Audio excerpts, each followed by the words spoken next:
Oi, pessoal. Nós estamos aqui hoje para mais uma aula de língua portuguesa. Atendendo a pedidos, nós vamos hoje falar sobre o emprego da crase. Um tema muito importante que suscita muitas dúvidas, mas hoje vocês vão perceber que não é difícil, viu? Todos vão aprender a empregar adequadamente o sinal grave indicativo de crase. Língua portuguesa é a língua mais rica e mais linda do mundo. Vocês vão perceber, português não é difícil, hein? Isso é um mito. Vamos lá.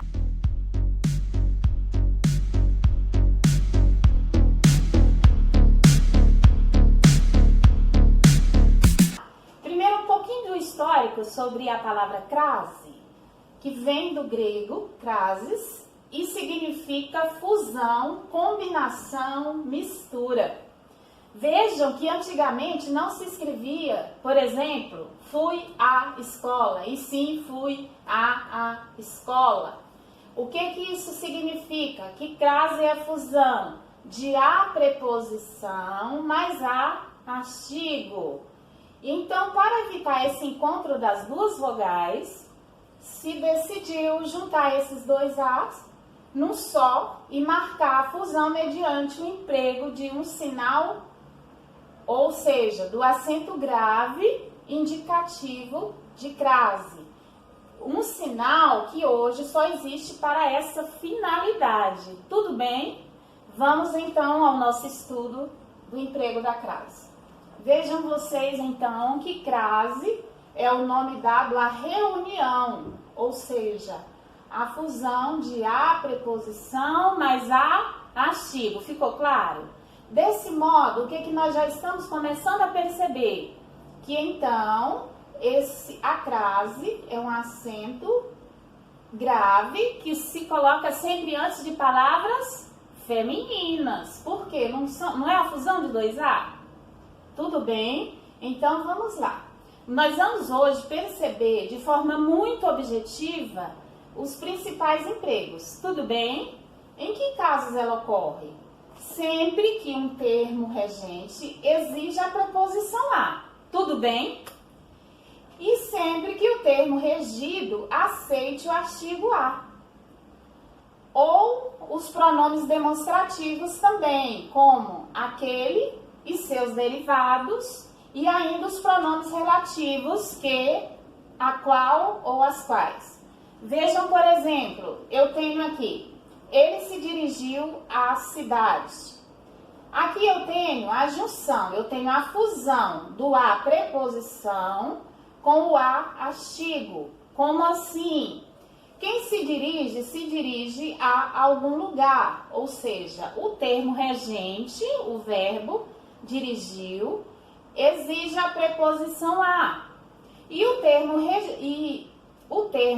regido, no caso aqui, a cidade, exige o artigo a.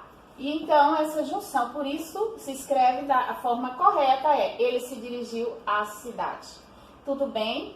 Prosseguindo, nós temos então, vamos à regra geral do emprego da crase, é exatamente essa.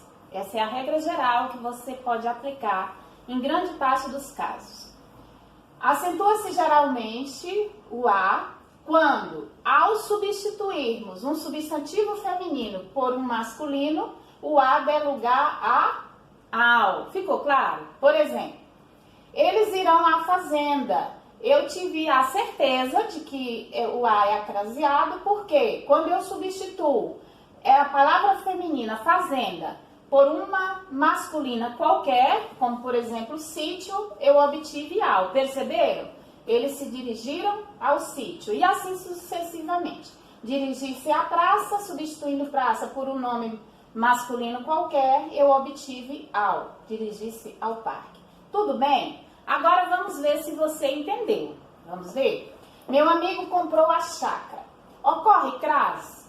Você está acompanhando direitinho, não está? Na sua avaliação, pelo que você entendeu até aqui, ocorre crase? Vamos ver. Teria como eu substituir por um nome masculino e obter ao? Tente. Meu amigo comprou o sítio. Você observou que não Apareceu algo? Olha só, o que ocorre? Aqui não ocorre crase justamente porque comprou o verbo regido, ou melhor, o verbo regente não exige preposição a. Apenas temos o artigo, a chácara. Tudo bem? Aqui a mesma coisa. Ele fez ameaças a algumas pessoas. Aqui ocorre crase? Não. Você tente fazer a substituição pelo um nome masculino qualquer, você não vai obter algo. Por que que isso acontece? Porque aqui o verbo fez não está exigindo, aqui ele exige preposição a. Quem faz alguma coisa a alguém. Ele fez ameaças a quem? A algumas pessoas. Mas aqui eu tenho apenas a preposição a. Eu não tenho o artigo feminino a. Por isso, somente preposição a não ocorre crase. Tudo bem? Ficou clara a regra geral? Vamos para o próximo. Agora aqui nós vamos ver os casos obrigatórios de crase. Primeiro você entendeu a regra geral que se aplica na maioria das dúvidas. Vamos ver. Então, o primeiro caso é esse que já acabei de mostrar para vocês. Nos casos em que a regra geral puder ser aplicada. É o primeiro caso. Como dirigiu-se a professora, eu posso substituir por um nome masculino e eu obtenho ao. Dirigindo-se ao professor. Tudo bem. Segundo, casos obrigatórios de crase nas locuções adverbiais femininas, nas locuções conjuntivas, que é formadas por a, mais palavra feminina, mais que. E locuções prepositivas, que é a mais palavra feminina, mais de. Vejamos um exemplo desse caso 2. Aqui. Locuções adverbiais femininas, geralmente indicando tempo, lugar e modo, como a noite, a cidade, as pessoas, a espera, à toa, à direita. Um exemplo, veio à tarde, vive à toa. Aqui, nas locuções conjuntivas, formadas por a, mais palavra feminina, mais que, por exemplo, à medida que, a proporção que, um exemplo. À medida que o tempo passa, a violência aumenta. Nas locuções prepositivas, formada por a mais palavra feminina mais de, a maneira de, a moda de, a espera de, a esquerda de e a procura de. Um exemplo numa frase. O povo brasileiro vive à procura de um país melhor. Continuando. Terceiro caso obrigatório de crase, na indicação do número de horas, quando ao se trocar o número de horas pela palavra meio-dia, obtivermos a expressão ao meio-dia. Por exemplo, retornou às 8 horas em ponto. Eu posso substituir pelo termo meio-dia. Retornou ao meio-dia em ponto. 4.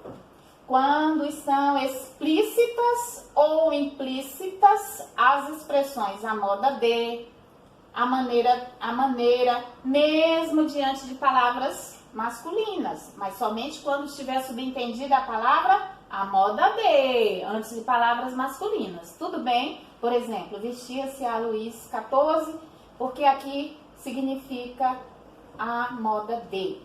Preparou para o jantar bifes à milanesa, ou seja, a maneira de. Tudo bem? Vamos ao caso 5, caso obrigatório da crase. Quando os pronomes demonstrativos, aqueles ou aqueles, aquelas ou aquilo, vierem precedidos por verbos regidos pela preposição a. Tudo bem? Somente quando vierem precedidos com verbos regidos pela preposição a. Não é qualquer pronome demonstrativo, não. Eu preciso ver o antecedente do pronome. No caso aqui, todos iremos àquele show na praça. Veremos aqui, vejam que aqui o verbo ir é regido pela preposição a. Quem vai não vai a algum lugar? Então, iremos a aquele e o. Então, a junção do a do termo regente, que é o verbo ir, com o a do pronome, criou a fusão. Tudo bem? Aqui, emprego da crase. Sônia referia-se àquilo que você fez ontem. Tudo bem? Ficou claro? Quem se refere a alguma coisa. Olha como o termo regente exige a preposição a. Tudo bem? Aqui, o caso 6, pode ocorrer crase também com os pronomes relativos. Que, qual e quais. Pronome relativo é aquele que retoma o seu antecedente. As celebrações às quais assisti eram muito breves. Aqui, as celebrações às quais assisti. Aqui também, comprou uma capa igual a que tinha antes. Nesse caso, a crase é justamente para evitar uma repetição desnecessária. Tudo bem? Aqui, ó. Nesse exemplo, a crase ocorre a fim de se evitar essa repetição aqui da palavra capa. Tudo bem? Tranquilo, né? Então, vamos agora, finalizando, nós vamos aos casos facultativos da crase. Muito simples, gente. Olha, diante de pronomes possessivos femininos, é facultativo. Tudo bem? Vou à sua casa ou vou à sua casa? Diante de nomes próprios femininos, não se referia a Maria, com ou sem. Tudo bem? Depois da preposição até. Fui até a porta, fui até a porta. Tudo bem? Eu espero que tenha sido muito proveitosa essa aula, que vocês tenham entendido e que a partir de hoje ninguém mais tenha dúvida. Então, se você gostou, inscreva-se no meu canal, ative o sininho para as próximas notificações, porque a continuação desse vídeo se dará em breve. Eu vou mostrar os casos em que nunca ocorre crase, tudo bem? Deixe lá sugestões de dúvidas, deixe lá também até sugestões de temas da língua portuguesa que você gostaria de esclarecimento. A professora Sônia irá atender você. Tudo bem? Vá lá nos comentários e deixe suas dúvidas. Até lá, fique com Deus.